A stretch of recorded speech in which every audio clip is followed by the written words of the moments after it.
అభిషేక తైలం అనగానే మనల్ని ప్రత్యేకించుకున్నాడు.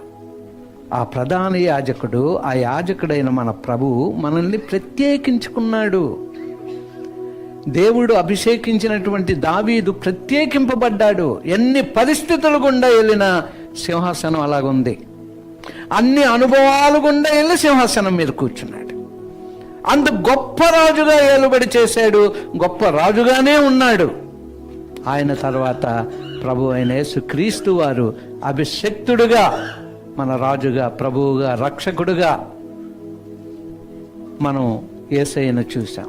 అంచేత దావీదు యొక్క ఈ కీర్తన ఎంతో మహాకీర్తన, అనుభవించి అనుభవించి అనుభవించి రాసినటువంటి కీర్తన.